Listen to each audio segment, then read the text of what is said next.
Okay, so welcome to the Accessing Funding Workshop. My name is Debbie Lewis, Local Enterprise Manager across 4 counties. We have got a whole host of speakers for you today to talk about grant funding. So this is the lineup. I make no apology for the fact that this is going to be a whopper of an informative session. You will need a pen and paper or a phone, a tablet to be able record some notes. All of our speakers today will share their contact details or signposting for where you go next. So we've got Teresa Gordon Orler talking about what is available.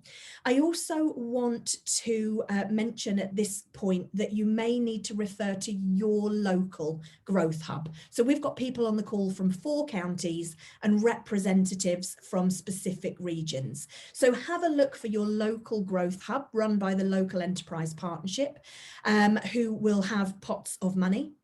And I also want to introduce you to Digital Future First, who I linked in with last week, and they were phenomenal at signposting me for human help. So Kickstarters, apprenticeships, traineeships, internships, as well as a host of other support functions. So they're not joining us today. However, I did want to just put them on the slide to show you that you can connect in a number of ways for funded support.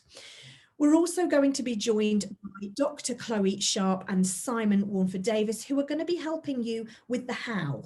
So it's all very well finding these pots of money that you can apply for, but if you are somebody who really hates filling out application forms, really doesn't have their financials in place, it might be that you need a little bit of guidance and support. So Chloe and Simon are going to be with us at the end of today's session to support you through how you actually go through the process. So it's the what and the how is going to be what we're looking at for the next up to 90 minutes. I do need to read a little bit of a legal statement. So the contents of this webinar do not purport to provide any financial, investment or professional advice, and nothing in this webinar shall be deemed to constitute the offer or provision of financial, investment or other professional advice in any way. In particular, you should obtain advice from a qualified financial advisor before making any investment decisions. So because this is about money, it's about funding, potentially there might be an element of borrowing. We just need to make sure you're aware that we're not condoning or endorsing any of these. We're simply shining a light on what's available for you to go and do your research and take appropriate steps for your business. And we put that legal statement in at the beginning of all of our funding focus sessions. So I don't want you to think that's just specifically around these dodgy characters that I'm working with today. So without further ado, please remember to use the chat function if you have any questions. I'm going to be manning the chat and the slides today. So if you need anything, pop them in the chat and we will have Q&A at the end of each section and at the end of the presentation today. So Teresa, thank you so much for joining us. I will hand over to you for the first section. Gosh, thank you very much. Can everybody hear me? Yes? My sound is on. That's got to be a first. Good morning. Thank you for coming to this event. Thank you to our host, Debbie Lewis. And in terms of we're not got a massive amount of time, I'll get through this as quickly and cleanly as I can. I work for MediLink East Midlands as an innovation advisor, and we provide support for businesses, individuals. Sole traders get slightly harder in medtech, health and well-being and mental health areas. So we help them to develop, commercialize new technologies, products, processes, or just to come and chat about whether a brilliant idea, you know, one of those nighttime ideas that you had, you come forwards and think that must be great. That's what the NHS really needs. It's always worth coming and talking to us first. Doesn't cost you anything. And that means we can look at your innovations and give you some advice as to whether it may already have been looked at, or it's something really novel and needs a lot of support to get it to the next stages. Next slide, please. So we signpost to grants. So along with some of our colleagues on here today, we are able to point you in the direction of appropriate grants and opportunities regionally, we're East Midlands, and also nationally, which is quite important at the moment. There's quite a lot of grant funding out there. It's actually very difficult to get at with the right application.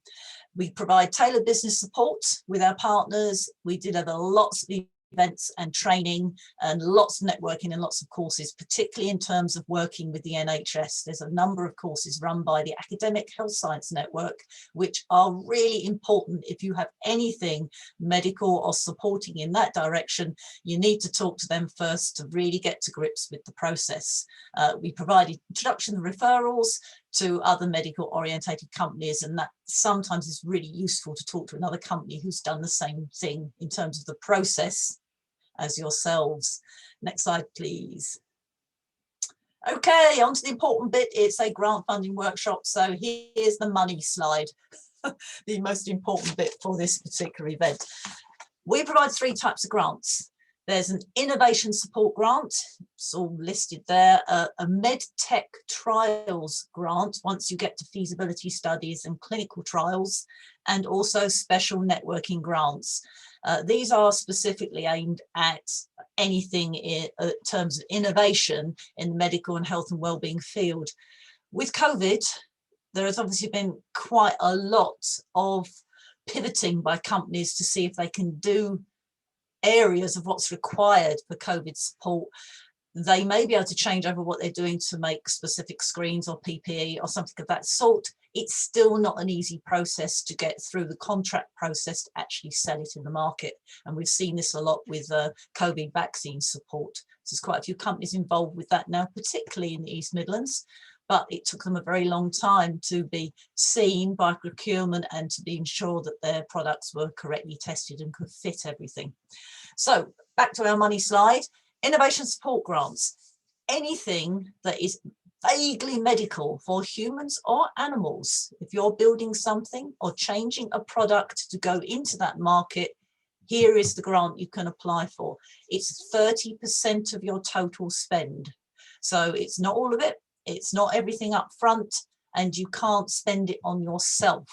It's for activity you have to purchase in. So if you've got an idea for something and you've got to pay for the IT to be done, or you've got to pay for the development to be done, or you need the accreditation for it, then any of these ideas and things that you need to pay someone else to do, then this is the grant where you can get 30% of that cost back. We pay it in arrears. So if you're claiming the whole 20,000 for a 66,000 spend, then it's a good idea to profile it. And that means you can do a month, claim your first 30% and so on all the way through. That really helps some of our smaller companies to use the money from the first bit to help fund the next bit. We do it that way because we can help companies who are absolute complete startups and all they've got is 1 month's profit and loss or balance sheet. We can do it because we only pay them when they've done the work they've said they're going to do. So we don't have any issue if they apply for a grant, fill everything in, and then maybe have to put it off for a few months while they find some match funding or find another group to come in and help them develop their product. Okay, so that's a useful one. We go from as small as, you know, £500 or £600 worth of grant right the way up to the 20,000. So do come and chat to us about even the small amounts. Medtech trials grant, that one is really for when you get to your clinical trials area. So you're really committed to your product and you're now ready to test it. £50,000 out of £100,000 spend. So it's a 50% of the cost if you're spending 100,000 or less. And there's a slightly bigger form to fill in for that one. That's in association with the Academic Health Science Network. It's a 2-stage process. It's up to the AHSN to decide whether it's an appropriate project. Our other 2 grants we decide. For this one, it's a bigger amount of money, therefore they are involved in deciding what's the product they want to support. And the final one, which we haven't seen a lot of use in the last year, is our networking grant, because it's for going to conferences. That started to increase as there are more online conferences. So we certainly have handed out a few in the last couple of months for people who are attending something that is technically abroad, but they've got $900 worth of costs as a delegate. and they can get 50% for that. So that's really useful. So we've got the innovation support for absolutely anything vaguely medical, including health and well-being and mental health, and including animals as well, so vets and so on. The Medtech trials for your clinical trials, and our networking grants for anything in this medical area, any kind of event, and occasionally some trade shows. So it's worth a conversation on that if you need to have a virtual stand or a real stand in the next couple of years. The money is around till 2023, June 2023. It's European Regional Development Fund money. Whoops. A bit of feedback going on here. European Regional Development Fund money.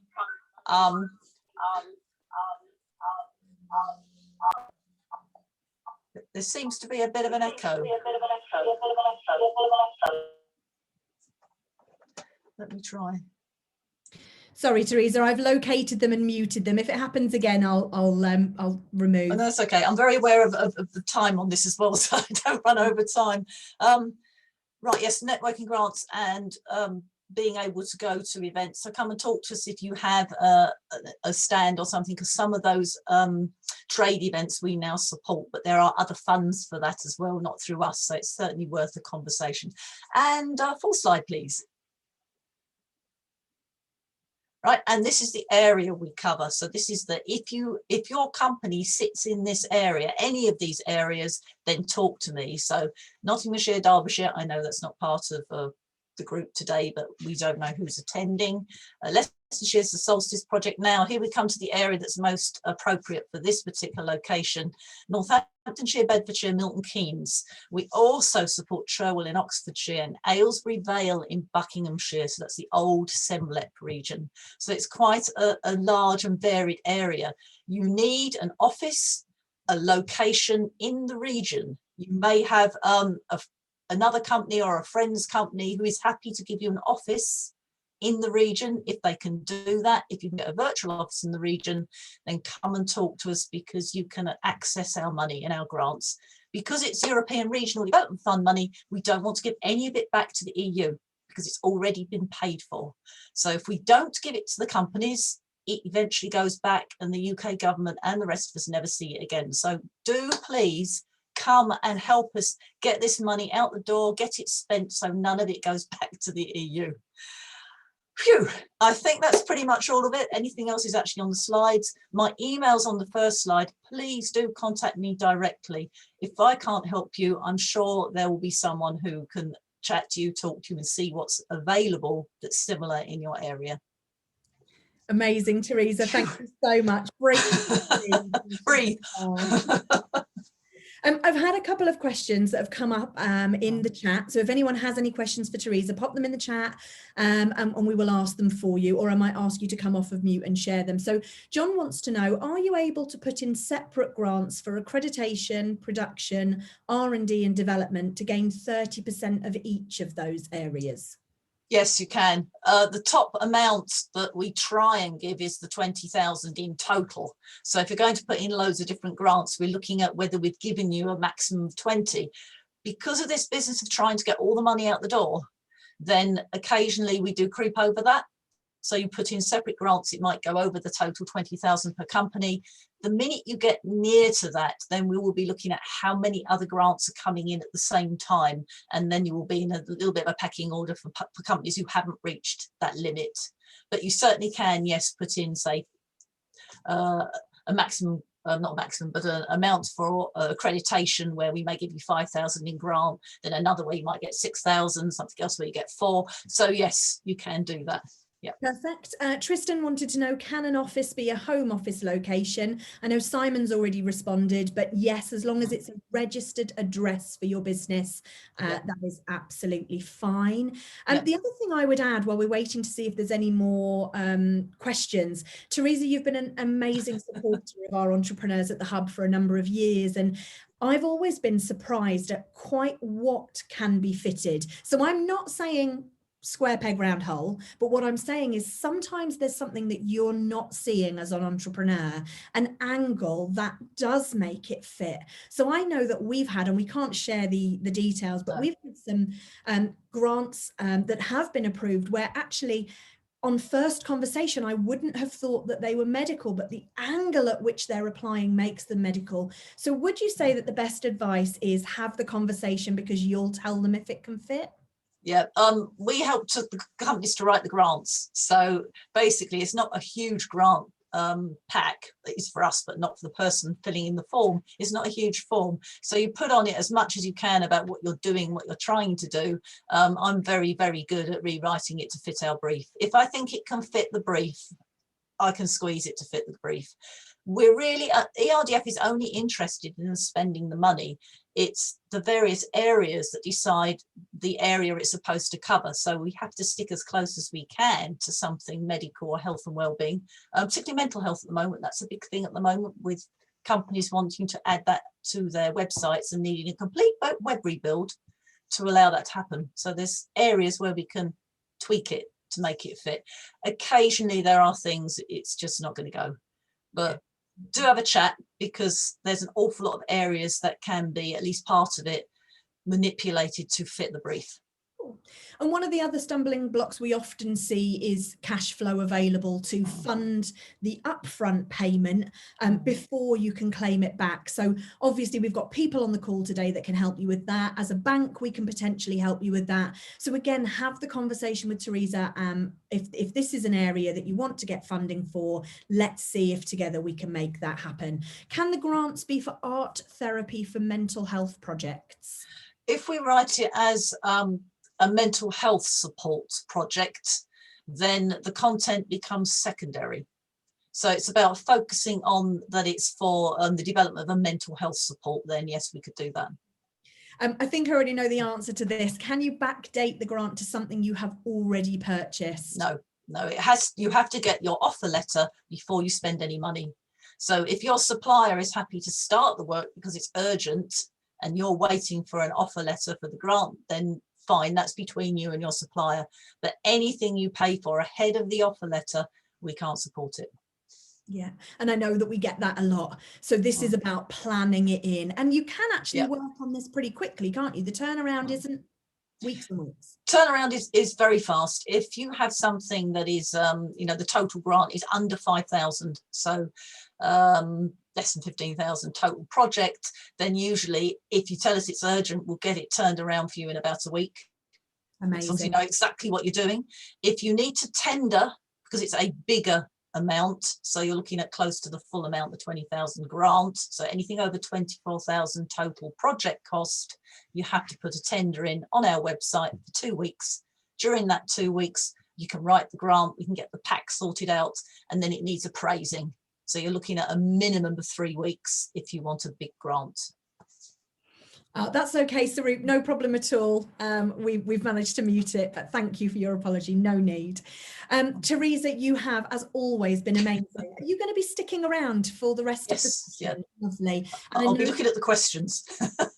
For the Q&A at the end. Yeah. Please do also connect with Teresa on LinkedIn. You've got her email details. And please don't just look at medical and think that's not my area. There is a slightly wider scope to that. Somebody has asked about, are there similar grants in the London and Kent area? I believe there are. You would need to search European Regional Development Fund in that area, and it will come up on a Google search. Teresa, do you have any recommendations for anybody in that area that you personally? Oh, difficult one. We're quite unusual in terms of Medilink in having grants to give. So Medilink East Midlands is the only one of the Medilink companies that actually is handing out grants. For London and the South East, you want to have a look at SEHTA, S-E-H-T-A. They run lots of workshops, lots of events, and they would be the ones who would know exactly what is specific for that area for the medical areas. S-E-H-T-A, SEHTA, yeah. For you to search. So great question. Teresa, you have been bang on time. Thank you so much. Hang around, pop yourself back on mute. And we are going to be handing over to Gordon for our next session. Gordon, over to you. Thank you, Debbie. Good morning, everybody. So I work for an organisation called Finance East, which is part of the FSE group. Next slide, please, Debbie. and work alongside a colleague, Hayley Johnson. I look after a loan fund, and Hayley directly manages the grant fund. Fortunately for Hayley, she's on holiday this week, so I'm obviously going to cover both of the schemes for you this morning. So next slide, please, Debbie. So starting with the grant scheme, obviously this is just one of a range of grant schemes that are available, but through working with the Hertfordshire Local Enterprise Partnership, we're managing a business expansion grant scheme. So again, it's ERDF money, originally funded by the EU, and we're really looking to support businesses to scale up in Hertfordshire that meet the SME criteria. And they're for capital investment projects. So if it's a revenue spend, unfortunately, that wouldn't qualify. So any kind of plant and machinery, it can be premises related, equipment, tooling, etc. Grants are available from £10,000 up to £100,000. And there are two big criteria amongst the number. One is that the investment must create new employment, and that's worked out on a ratio of £25,000 of grant per new FTE created. Now that FTE doesn't have to be directly linked to a piece of machinery, for instance. So you don't need a machine operator with a machine. It could be somebody in sales or administration or some other part of the business. And the grant is available up to 50% of the total capital spend is the other big criteria. And you would need to match fund the other 50%, either from cash resources, or potentially it could be a loan from ourselves or NatWest or anywhere else. So there are a few sectors that are excluded. Primary agriculture is one of them, retail is one. They tend to be the sectors that receive a fair amount of other sort of government kind of support. And we're looking for revenue generating businesses. So beyond startups, businesses that are already generating some revenue, ideally at least on an annualized basis, something like 250,000 a year, all moving towards it. Okay, next slide, please, Debbie. So a working example, this is a fictitious one, but if we've got a company that's based in Hertfordshire, they've currently got 10 staff, they're growing and they want to buy some new machinery that's going to cost 100,000 in total. They've got their match funding of 50,000 from somewhere. As long as they're creating at least 2 new jobs, then they can qualify for a grant of up to 50,000, which is that 50% of their total spend. And the next slide, please, Debbie. So I'm just going to mention a couple of actual examples, obviously on an anonymous basis, but manufacturing companies, growth from 1.3 to 1.9 million for the next year. They're looking at some clean room equipment for medical purposes. They're going to create 3 new jobs and they're going to spend 114,000, and they were given a grant of 57,000, which is that 50% maximum. They were more than covered by the jobs created. So that was a good big tick for that one. And a service company, again, you know, existing turnover, projecting to grow significantly in the next year, looking for a concrete pumping line to house some equipment. Again, 4.5 new jobs created, total cost of 244,000. Obviously, they were caught by the maximum grant of 100,000 in this instance, but 100,000 grant is a nice check to receive. Similar to Teresa's, it can't be retrospective as well, so it can't be for things that we're already committed to. Okay, next slide, please, Debbie. Alongside the business expansion grant scheme, working with Hertfordshire LEP, we have an expansion loan scheme.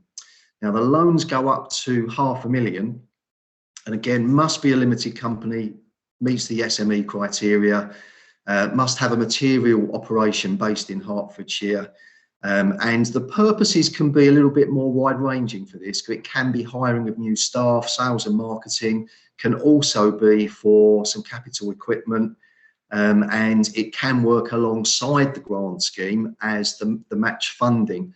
What I would say is that whilst we're lending money, we're not in competition with the banks, hence why we've been invited to the NatWest event. We're very much here to support the deals that the bank's credit appetite just doesn't get to, really. So we very often work alongside the banks and lend a little bit each, or sometimes, you know, the bank says, well, it doesn't fit our criteria, but maybe it's something that we can look at. Next slide, please, Debbie. So just some key features of that loan fund. We will take security in the form of a debenture and typically an unsupported limited personal guarantee. And we do charge interest and have arrangement fees. So it is on commercial terms. And we can lend up to 5 years on a term loan, and also provides a trade finance or working capital type facility in appropriate circumstances as well. Next slide, please, Debbie. Okay, so that's probably just a summary of some of the things that I've talked about. Yep, so it needs to be growing, has to be revenue generating, but not necessarily profitable at the moment. So if that upward trajectory of sales and growth is sufficiently indicating profitability, then we'll look at the projections to look at our credit assessment. You will need to have a business plan, or at least a clear business strategy. And we can look at MBOs as well, acquisitions, and that kind of thing. I've mentioned about banks. Okay, next slide, please, Debbie. In terms of contacts, I think you're going to get these slides sent out to you. So it has my details as well as Hayley's. For the grant scheme particularly, what I would stress is that the first port of entry is via the Growth Hub, and they will do a kind of an initial eligibility check, as well as probably look at other forms of grant or funding that they may have access to as well. And I should imagine that probably applies to the other growth hubs, as Debbie has quite rightly said. And that is it from me. Thank you. Wow, you did super well on the timing, Gordon. Thank you so much. And yes, you're quite right. All of the regions, I've just put in the chat there, the lepnetwork.net will help you to find the local enterprise partnership who hold the pots of money for each region. Now, if you're based in Milton Keynes or Bedford area, it is SEMLEP, so South East Midlands Local Enterprise Partnership, but every area in the UK is covered by a LEP, and each of those LEPs has a growth hub, and that growth hub is there to help you access the funding. You can also look on the government website, and I have mentioned Digital Futures First, who again, their pots of money are more around people than things, but there's some great signposting on there as well. So Gordon, thank you. I realised that that was a very Hertfordshire centric piece of content, but absolutely everything that Gordon's talked about today should be replicated in each area. And if it's not currently available, there will be something similar in your region. And I think the key thing to bear in mind, and I'm sure Gordon will agree with me, is it's in these guys' interest to help you access that money. It is their job to help get rid of this money. And I know that sounds really bonkers. When you are applying for a loan, people are protective because it's risk. You know, they're lending it to you. With grant funding, they've got it and they need to give it away. So have the conversation, ask the question, can they help you identify something, or are they aware of something that's coming up? If what is not currently available fits your needs, there's so much else and it's constantly changing. I spoke to somebody last week who had just accessed £5,000 straight money. There was no matching. They literally got a £5,000 grant because they met the criteria for a pot of money that was trying to be given out. So it's really important to stay close to these fund owners and to keep asking the question, maybe every 30 days, every 90 days. Gordon, would you say anything additional to that in terms of keeping in touch? I think it's a really good recommendation, and I think also just kind of planning really as well, because you know that there is a process that you will need to complete by way of an application form and then the eligibility check with the growth hub, etc. So kind of like early conversations are very worthwhile, because it just helps everybody to sort of manage the time scale of the process. Cool. And be open and transparent, you know, be really honest with these fund managers and about what you need, and let them tell you and guide you and support you in that process. Gordon, you've been amazing. Thank you so much. Are you able to stick around for the Q&A at the very end? Cool. Does anybody have any questions for Gordon about the content that he has just delivered? Any questions? I've been responding to the ones that have been in the chat that I was able to respond to. Thank you, Georgina, for posting that other link on there. Can companies relocate to be eligible for grants in Hertfordshire? Yeah, very much so. I mean, obviously the local enterprise partnership, they're looking for good news stories for their areas. So if a business is looking to set up or establish in that whichever area that is, then you know I would suggest that yes, that would be good. Cool. And that can include virtual addresses, is that correct? I think we probably need to look at each of those individually to understand what's the sort of footprint of the business and the sort of significance of a virtual address. I think just sort of a personal view from a practical point of view, and particularly in the COVID world, I think you know we are getting used to, and will quite rightly have to get used to, more agile and virtual type businesses. But I think that one that's probably not an easy sort of yes or no answer. That's probably one to look at as an individual circumstance, I would say. Thanks, Gordon. It seems that the grant is not for startups, so those in developmental stage. Is there anything available for very early stage businesses that you're aware of? I think back to that recommendation to talk to your local growth hub, because it may well depend what you want to spend the money on as well, and what kind of business you are. So I think that conversation with the growth hub is very much the right recommendation. The British Business Bank does have its startup loan scheme, which I realise is a loan and not a grant as well. But that's just something else to throw into the pot that possibly not everybody knows does exist. Absolutely. And I'm aware that Virgin Startup Loans, Wenta Startup Loans, there is loans available. I think in terms of startup grants, you've got to remember that following every economic downturn in history, there's been a surge in entrepreneurship.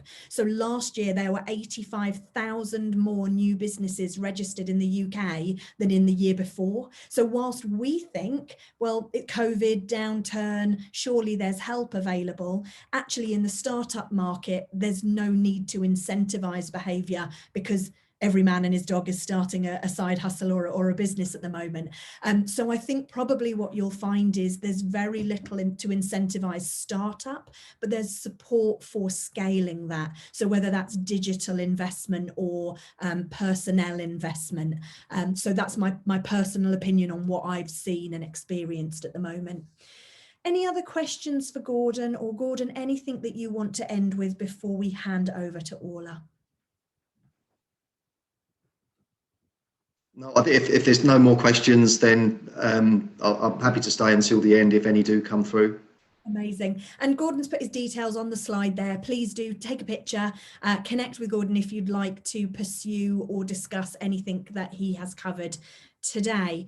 Now at NatWest, we are really proud to have partnered with the Swoop grant matching platform, and Orla is joining us today to talk about how this works. So thank you so much for joining us, Orla. Over to you.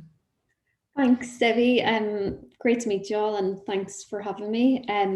So just a bit of a kind of background into what Swoop does. So Swoop is a funding and savings platform for SMEs. So what we do is try to match our clients to the right funding for their business, or ways that they can save money. And you know, working with NatWest on a couple of different projects, you know, we both recognized that actually grant funding was a bit opaque for the SMEs that are looking for something, and actually lots of challenges through their own customer research and ours on SMEs being able to find the right funding for them when it comes to grants.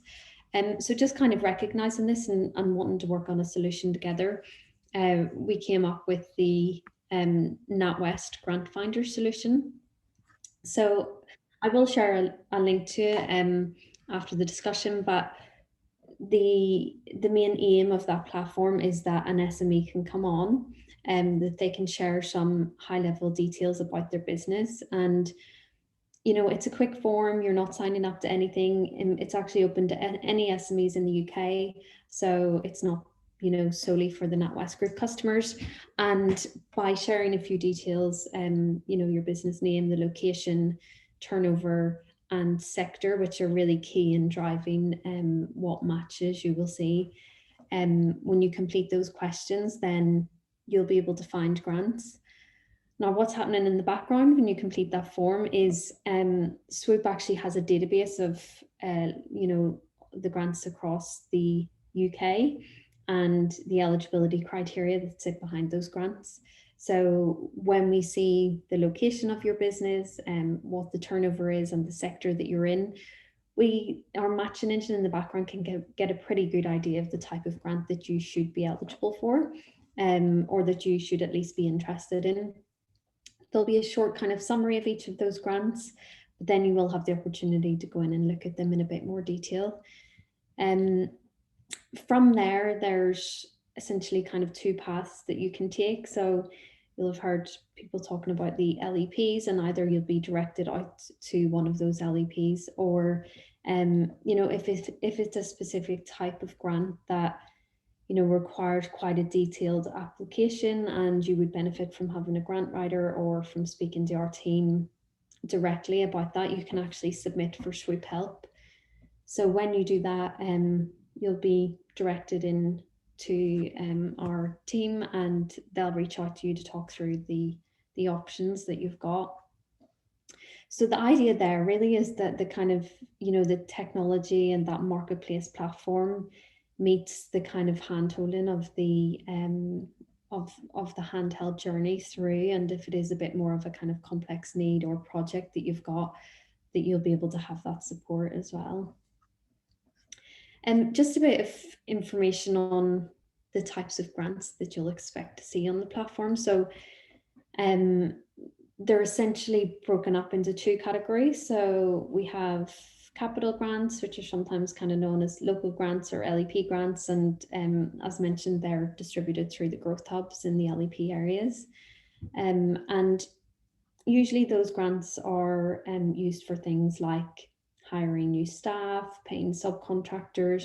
You might be buying a new piece of equipment, and those are the type of things that you can get funding for through those types. This year, obviously, lots of that has been used for the COVID relief grants as well, and you'll see some of those matches coming up through the platform. In the other kind of area then is the innovation grants. So with the innovation grants, we see a lot of people coming through sectors like clean tech, medtech, health, life sciences, manufacturing. But the key thing about the innovation grants is really that you're working on a project where you're creating something new. It's a really innovative idea that you're working on the research and development stage, or that you're actually going through working through the life cycle of a project on that. So they can be very niche, and they might be something quite specific, and that could be working on new ways of plastic packaging, and they can really be that detailed and that niche. But there's also ones that are sector agnostic, and actually they're very project related, and what the grant providers there will want to see is that you've got a good mature project, and that it's doing something really innovative. One of the biggest ones there is the Innovate UK Smart Grant, which some people might have heard of, but that's one that we see a lot of people be matched to on the platform, and also a lot of interest in that particular one. So I think the kind of key thing with the innovation ones is really, if you feel like you're doing something that's like state of the art, that no one else is doing it, that you really are putting a lot of time and effort and resources into researching and developing any of those types of projects, you know, you will be matched to that type of grant on the platform. But I would really recommend that at that stage where you have the option to get Swoop help, that you actually submit that into the team, because they should be able to chat through what your options are, and you know, if the innovation grant that you've been matched to is the right one, or possibly chat to you about some other options that maybe haven't been the most striking one initially on the platform for you. And with that Innovate UK Smart Grant in particular, that it kind of opens and runs again at different points throughout the year, and you find that with some of the with the other innovation grants that are on there. So if you see things like, oh, the closing date on that actually is in a couple of weeks, there's no way I could have an application ready for that time, don't let that put you off, because you know, it might close in January, but actually they'll have another application that can be the date will extend out until the end of May, which is one of the ones that we're working through with a few SMEs at the minute. And then just quickly on the COVID grants, because I know that's a big thing for everyone at the minute. So there's obviously the Restart Grant programme, and that can provide help to anyone that really is restarting their business as we're coming out of lockdown. So, you know, we're seeing lots of businesses come through who are in things like you can imagine with hospitality and accommodation and leisure, and those types of things, but you should see those matches there and be able to get more information on it. And then there's a couple of growth ones as well that have come out, and you know, this is the interesting thing about grant funding. It's not necessarily always just an amount of cash that you will get, but with the growth grants, so there's ones that are specifically digital, and you know, really good advice that you can get through that, and vouchers and things to be able to move your business forward in any technology elements that you need. And then there's a management one with that as well, so how to grow management. And for that, it's really a program. So it's a 12-week program where the small business can access it, and you know, it combines lots of different things, but there'll be peer-to-peer learning, there'll be work with people in a network that would benefit your business, and then one-to-one support as well, that any of the matched SMEs can embark on that journey. And so that's kind of a whistle-stop tour of the platform itself. As I say, the best thing to probably do is just you know, go over and have a use of it, and hopefully it's pretty intuitive in terms of the form that you'll be completing, and the access and how that works. And one of the key kind of takeaways from that is it is accessible through the NatWest websites, and NatWest, RBS and Ulster, but you know, NatWest's main incentive for this was to help UK SMEs across the board, so that is open to you whether you bank with them or not. Happy to take any questions on that, and I'll just grab the link as well and pop it into the chat in the meantime. Lovely, thanks Orla. And I would love to add that we have had some really positive feedback from people who were really skeptical about using the matching service and have been through it and have successfully been given grants. So thank you for everything you're doing.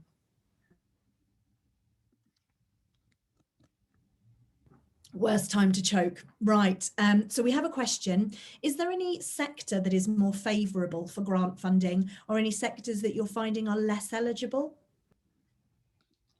The only place that we would see sectors as being, you know, not more favourable, but actually just naturally they fall into the grant space more, is within those innovation grants. And, you know, it's not a blanket at all, because there are some of those innovation grants that are completely sector agnostic, but because you're innovating and you're creating new products, we naturally see that businesses will come through when they're working in manufacturing because they're creating something new, when they're in aerospace or, you know, a climate change business or something like that. But really, you know, there's grants on there for things like improving shop fronts, and they can be for retail. There's ones for broadband, there's ones for making your business more energy efficient and things like that. When it's related, you know, to solar panels and making your business more efficient and things, they will be sector agnostic and people should be able to apply across the board. So I think in general, they're not, but just with those innovation ones, they kind of tend to lean more towards certain sectors, but it definitely doesn't discount, businesses that actually could be working on a really innovative project in retail or something else.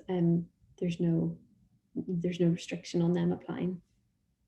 Brilliant. And I guess, like anything, if it was easy, everyone would do it, right? This is a process that you have got to allocate time for. You've got to do your research. You need to reach out to the fabulous people we've had with us today to give you that support, but also to carve out time to just sit and trawl through terms and conditions and application forms. All, you've been fantastic. Thank you. And all has put the link in the chat there. Definitely worth logging on and having a look at what's available. There was one other question. If you are a startup, when it asks about turnover, can financial forecasts and projections be considered? And I know that we've got Simon and Chloe who are going to talk around this as well in a moment, but Orla, any advice around that? My only thing, well, yes, definitely put that in, because we wouldn't want that restricting you from being able to complete the form. It might be, obviously we can match you to a certain extent based on the information we've given, but I would encourage you to go in and look at the actual detail of the grant, because as well as showing them at a high level, we've created individual pages that have, a good amount of detail on each of the grants. And it might be when reading through that, you figure out that actually you're not eligible, which in some cases startup businesses won't be, because there's a restriction of, 2 years on some of them, for example. But definitely put in those projections, first of all, see what you're matched to, but then just check out the detail before you kind of progress into any of the applications. Amazing. Thank you so much. A couple of things that you mentioned that got my brain whirring. If you have not already, for those of you who are creating innovative products, services, you may want to speak to your accountants and explore R&D tax credit. So it's not a grant, but it is a way to potentially reclaim investment into innovative new ideas within business. So that is specifically an accountant-based conversation.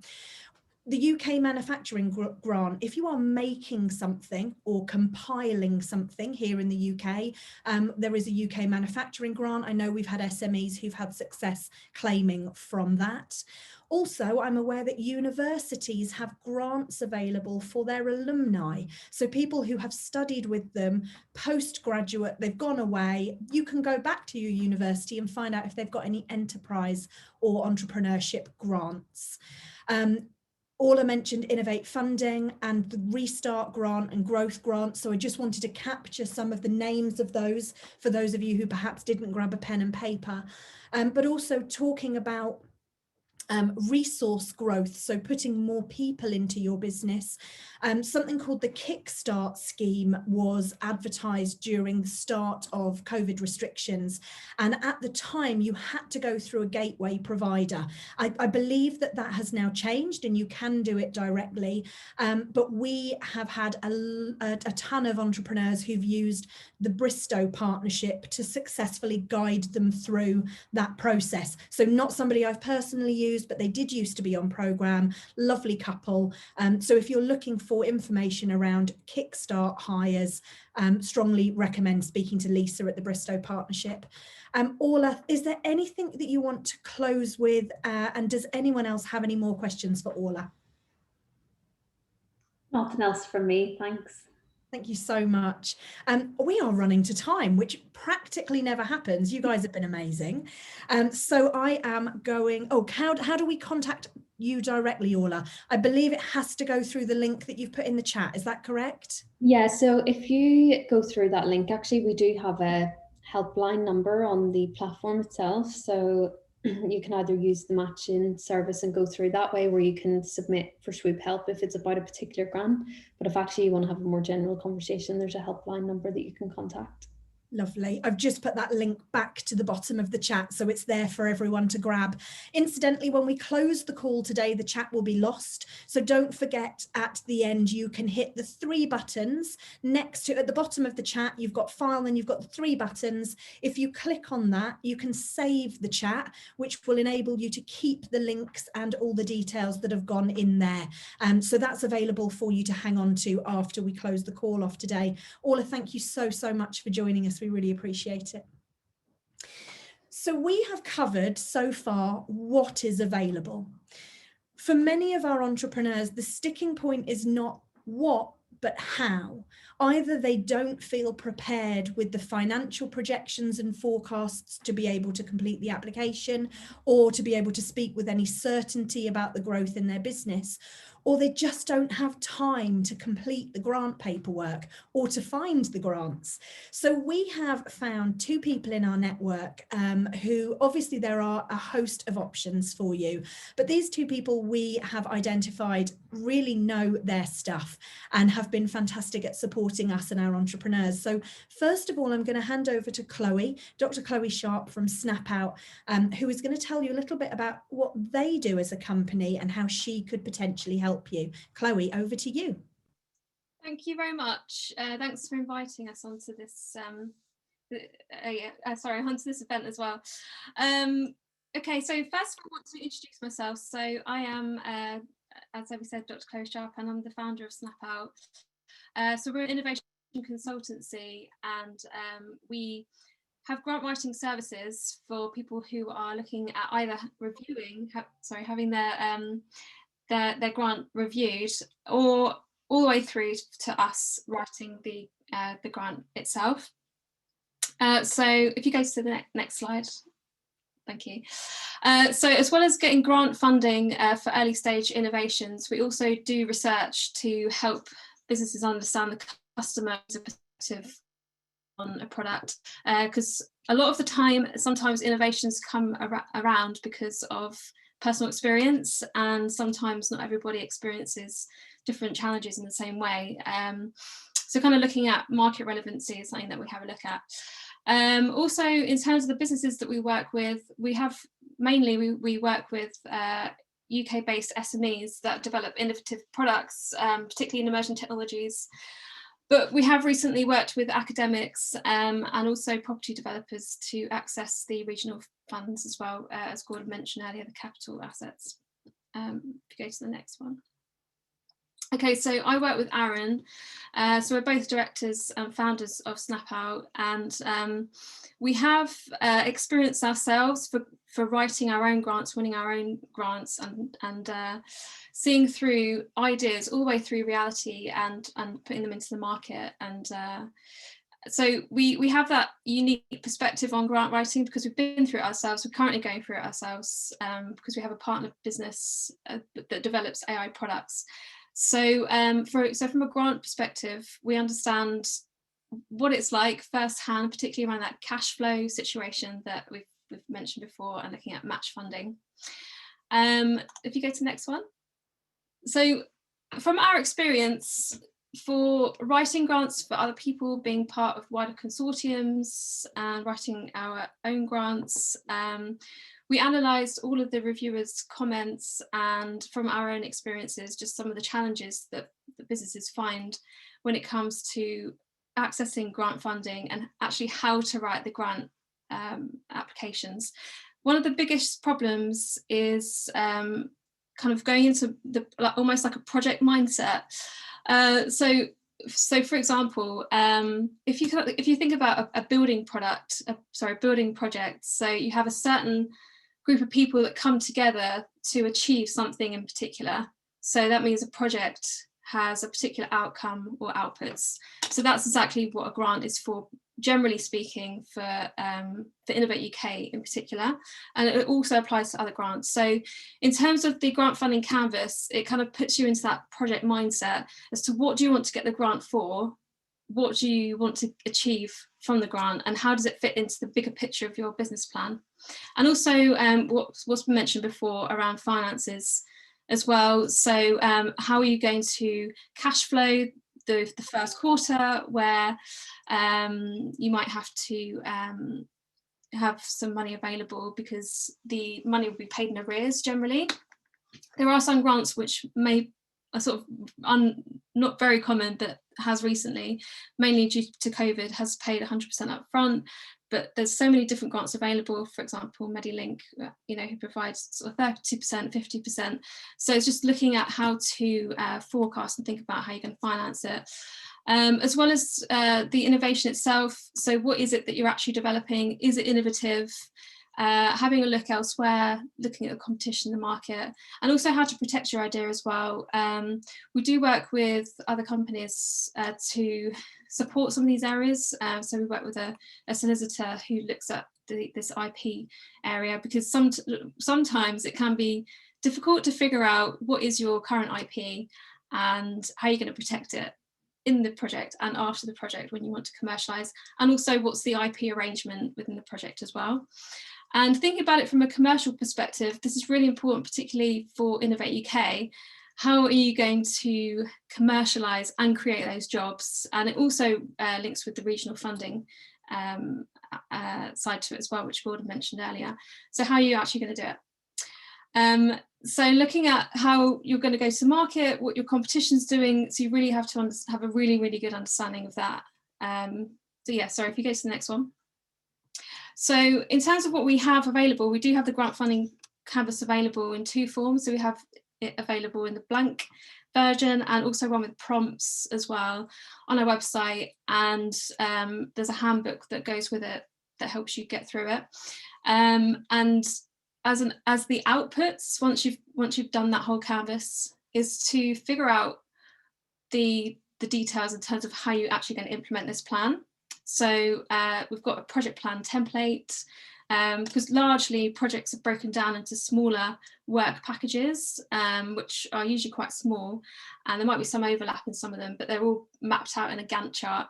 So kind of looking at that. Also a risk register. So what is going to be risky in this project? How are you going to mitigate? So how are you going to overcome those risks? How can you plan for them? What is the likelihood of them happening in the project? And also just thinking about wider impacts and evidencing these as well. So what is the impact of this project economically, socially, environmentally? Is it good? Is it bad? So if you go to the next one. Thank you. Yeah, so that email course is available in the, you'll get an email which summarises everything. So the grant funding canvas and the handbook and the email.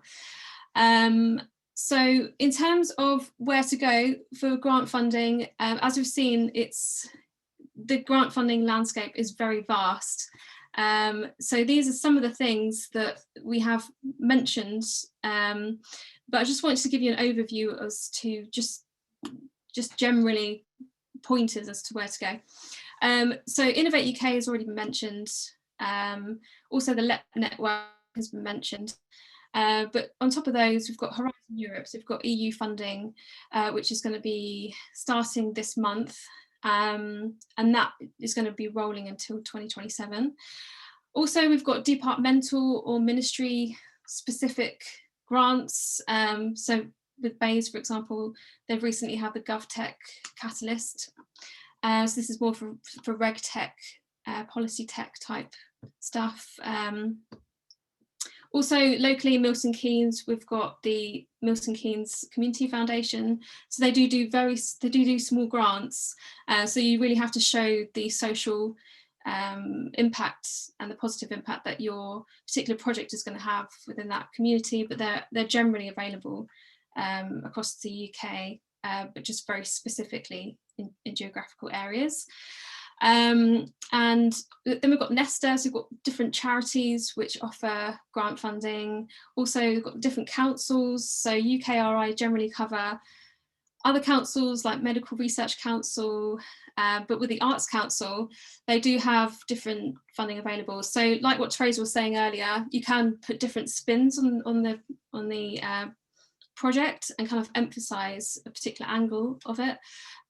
So with the Arts Council, this might be taking more of an art or design type perspective on the particular project.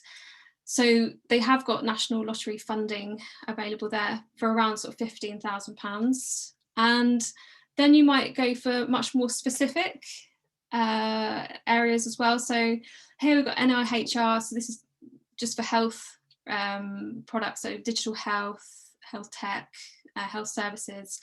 So these are generally academic, but if you wanted to maybe partner with an academic, or there might be some which are business led as well, that's another area. So just kind of giving you a bit of an overview as to different grants available. So that's just a whistle-stop tour as to the grant funding canvas and what we have available for Snap Out, which is available for free. And yeah, we're on LinkedIn, Twitter, and also we have a roundup newsletter as well. So building on from what Orla was saying, you know, there's so many different types of grants available. So as well as checking that, we've got a newsletter as well, which is, I think what we'll do is maybe add that sweep link to our website. It's really good to have different sources.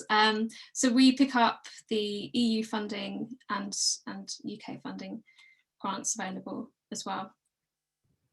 Amazing. Chloe, thank you so much. And I know you've attended a number of these for us, and anyone who gets in touch with you afterwards always sings your praises about how helpful you are. So thank you, and thank you for the support that you give our entrepreneurs. Has anybody got any questions for Chloe before we hand over for our final section of today's presentation? So any questions for Chloe? You've got her contact details there.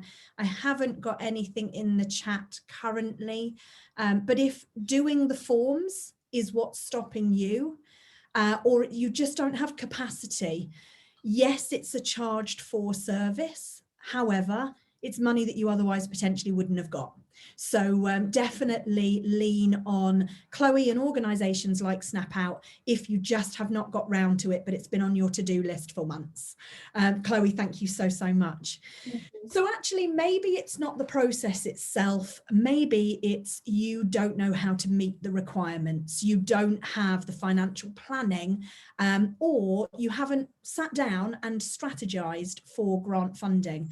So I am going to hand over to Simon, who's been waiting so patiently for the last section of today's event, and then we'll go to a Q&A before we round up. So Simon, over to you.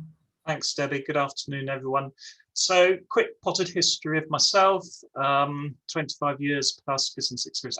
To be honest, it's probably more like 30 now, actually. Business and finance educated, quite a long sort of sales and marketing career. That's largely in large businesses such as Vodafone, Orange Business Services, and other IT related companies. I've actually also run several small businesses myself, Profit Fast being one of those, but also a garden office company selling glorified sheds in the garden, which is all the rage at the moment. And I've also worked for startups as well. Next slide, please. So briefly, what am I going to talk to you about today? How to make an efficient roadmap to maximize your business success. And of course, this dovetails into potentially accessing the grants that have been discussed this morning and this afternoon already. The best goals to set for your business and how to achieve them, and learn how planning can help you set goals and build a profitable, successful business, as well as setting you up for those goals, those grants. As I know, a good number of you are actually on the call today, so you all run businesses already. So, you know, if you haven't run one already, you might look at the left. That's what it looks like, but actually, as we know, it looks far more like on the right-hand side. So basically, it's complicated. So you're looking at cash flow issues, economic and market issues. So COVID would be a prime example of that. Margins, supplier issues, which certainly seem to be around at the moment, and sales and marketing problems and so forth. Next slide.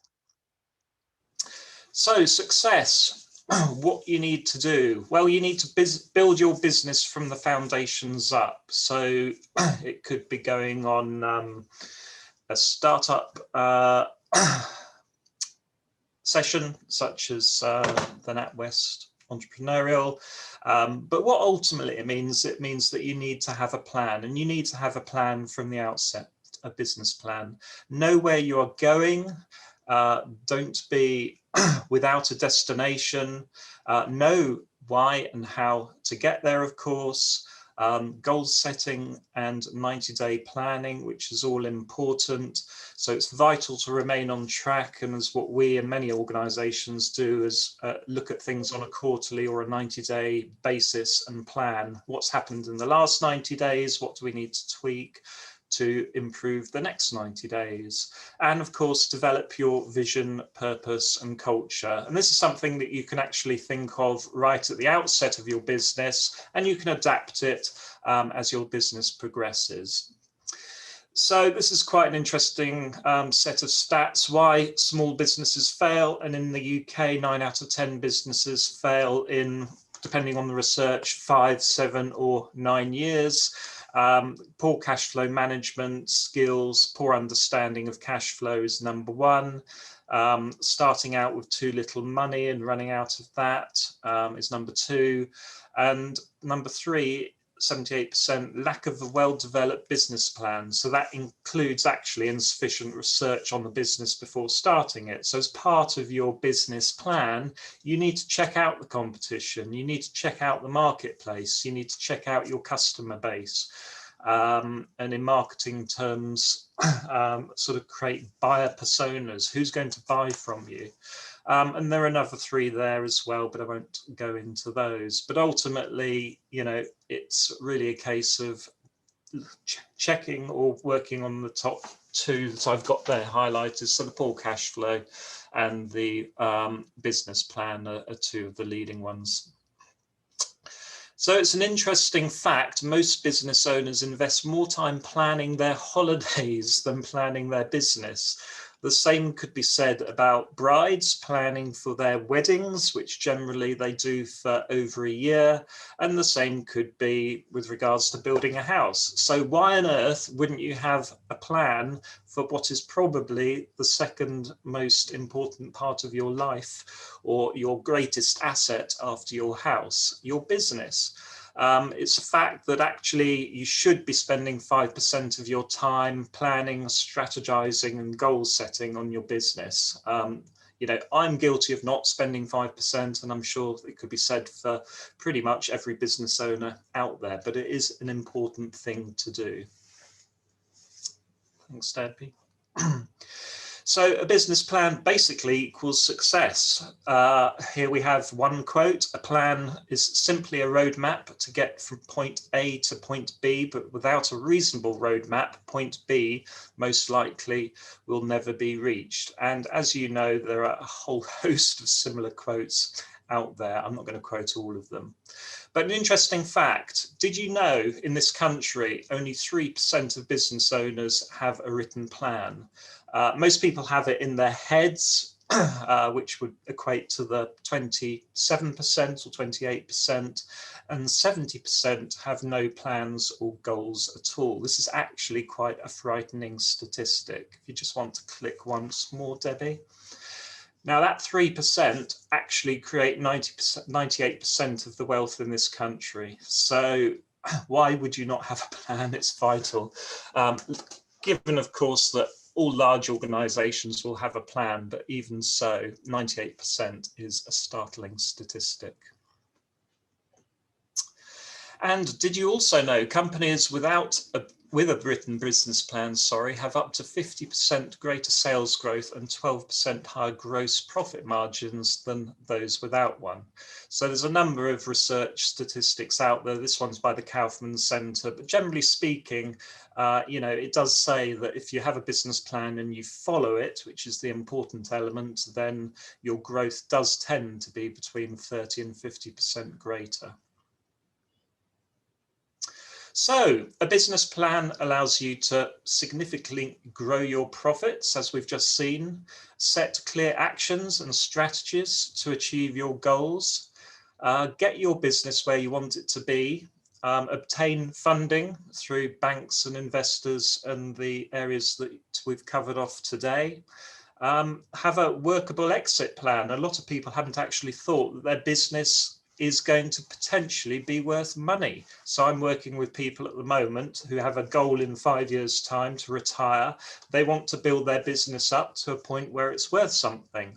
As a result, one of them, for example, wants to pay off his mortgage with those proceeds. So think about the future of your business. You could, of course, hand it down the family and turn personal dreams into reality. So, you know, there's a number of points there that are why you should have a good business plan. Now, this is a bit of sort of business gold dust, I would say. So this is what we use in terms of steps to grow your business. So review your goals, your action steps and strategies. Do this on a regular basis, make additions, changes, updates, and expand if necessary. Diarise weekly, review dates, if possible, chart backward from the end goal to today, and assign goals, actions, and strategies for the next 90 days to the people responsible. So if you're more than one, you have a team in your business, use them. Work on your business and not in it is the term. So that really means having a term doing all the business, all the work for you. And I came across an interesting comment the other day in terms of a very successful entrepreneur that sold his business for millions and millions, which was basically, you know, what is your secret to success? He basically said, hiring successful and the right people that make me look good and do the right thing for the business. And review and correct weekly and monthly and quarterly, and repeat the process, of course. Thanks, Debbie. Plans work. So here we have an example of a kitchen, bathroom and bedroom retailer. Before we came along and helped him, i.e. get him back on track, he, in his own words, had been bumbling along for 15 years.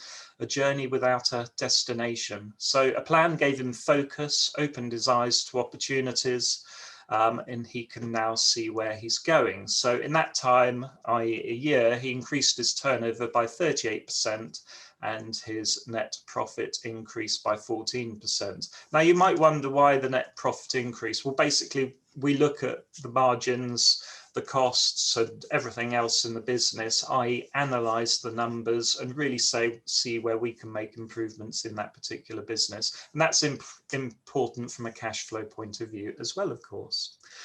So in summary, you need to know your numbers. Goal setting and following a plan is a recipe for success. And if you don't have a business background, you'll probably need help with a plan and its implementation. And that little graphic there is basically because I always say having a business plan really is like adding a turbocharger to your business. Thank you. Thanks, Simon. And my goodness, it has been like drinking from a fire hydrant today with all the information, catching what you can. Thank you for rounding up today's session really nicely. If you are not strong with your numbers, if you are not confident with your financial forecasting, obviously you have your accountant, obviously you have existing relationships, but please don't discount the use of external supports as well. And Simon's details are on the slides there. So Chloe and Simon have helped us to discover who is available to be able to support you on your journey. We've covered off a huge amount of where to find grants, what grants are available, and who do you contact to find them.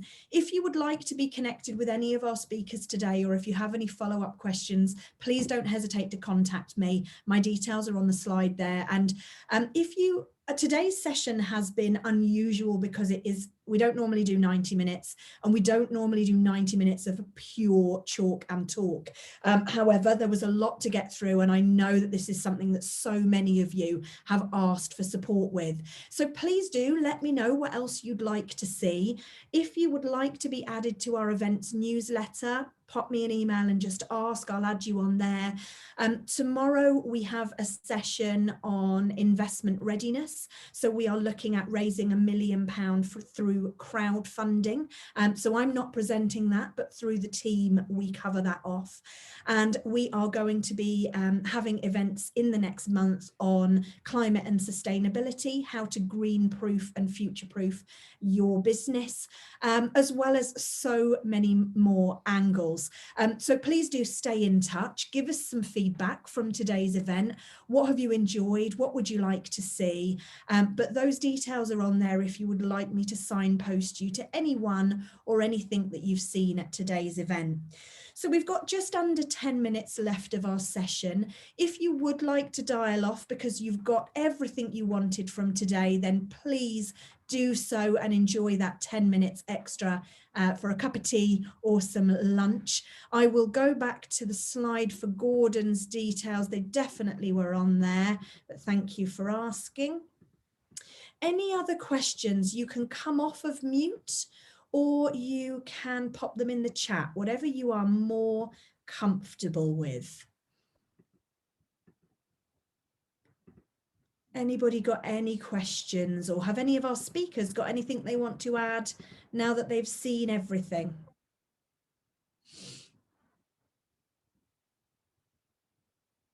Has everybody just passed out with information overload? I will take silence as golden. I will stay on for a couple more minutes if anyone has any inquiries. But thank you so much to today's speakers. You have been fantastic. And I hope that everyone in the audience has found that helpful. So enjoy the rest of your week. I know it's half term for some, and hopefully there'll be more sunshine and less snow over the coming days. So thanks all. See you on the socials. Thank you very much. Thanks, bye. Bye.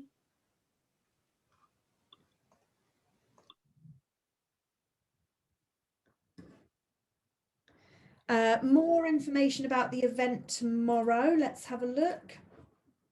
So it is investment readiness. It is an event that is being run centrally. So this is not from the Milton Keynes event list. It's from the central comms.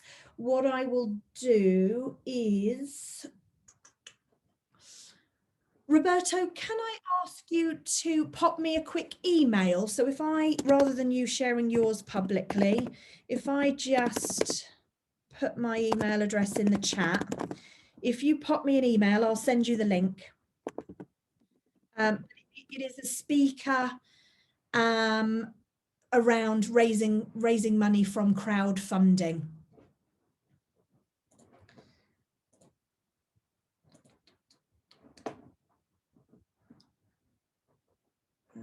Raising £1 million from the crowd. Here we go. It's on a different device, so I can't share the link. But it is, we will be joined by one of our accelerator entrepreneurs, Matt Ovenden, founder of Borrow a Boat, who raised over £1 million from the crowd. Find out how he did it and his tips for the process. So if you'd like me to share the link with you, pop me an email. Debbie, just to clarify, that R&D tax rebates is calculated and paid out after the cost. Yes, it is. So you can, essentially, it's money you have invested into innovation that potentially you can claim back. But you do need to speak to an R&D tax specialist because not all accountants are comfortable with it. It is quite a specialised area of reclaim.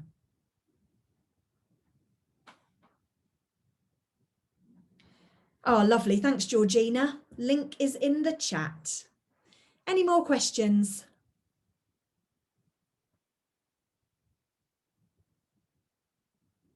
No? Well, enjoy the rest of your day. It's been great to catch up, and I hope you managed to find some fantastic funding. Speak